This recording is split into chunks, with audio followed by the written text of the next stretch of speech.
পৃথিৱীৰ আটাইতকৈ ডাঙৰ ৰহস্যটো কি জানেনে? মানুহে মানুহ হিচাপে জীয়াই থাকিবলৈ বহুত বেছি চেষ্টা কৰিবলগীয়া হয় আৰু তাৰ মাজতো ইমান কিছুমান সমস্যা আহি পৰে যে মানুহে মানুহৰ মনুষ্যত্ব কেতিয়াবা ত্যাগ কৰি পেলাই বেয়াৰ দিশত ধাৱমান হ'বলৈ বাধ্য হয়।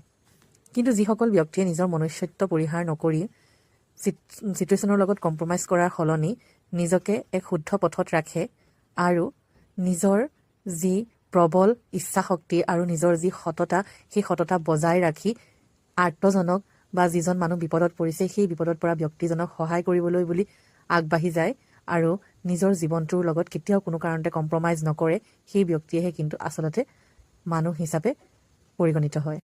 প্ৰত্যেকগৰাকী নাৰী কিংবা পুৰুষ সকলোৱে নিজৰ নিজৰ জীৱনত বিভিন্ন ঘাত প্ৰতিঘাতৰ সন্মুখীন হ'বলগীয়া হয় আৰু প্ৰত্যেকটো ঘাত প্ৰতিঘাততেই প্ৰত্যেকজন ব্যক্তিয়ে কিছুমান নতুন কথা শিকে, যি শিক্ষা কিতাপৰ পাতেও দিব নোৱাৰে। আচলতে অভিজ্ঞতাই যিখিনি আমাক শিকাই যায় তাতকৈ বেছি জ্ঞান কোনো কিতাপৰ পৰাই মানুহে লাভ কৰিব নোৱাৰে।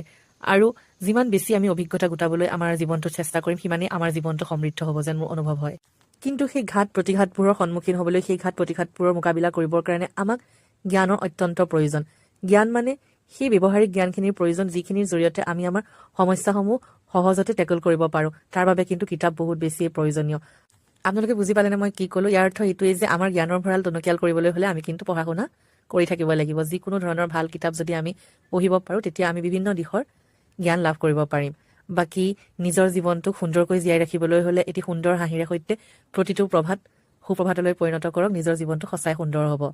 আশা কৰোঁ আপোনালোকে মিনি ব্লগটো চাই ভাল পালে। If you like this blog, please like, share and subscribe to my channel. Will meet you soon. Thank U.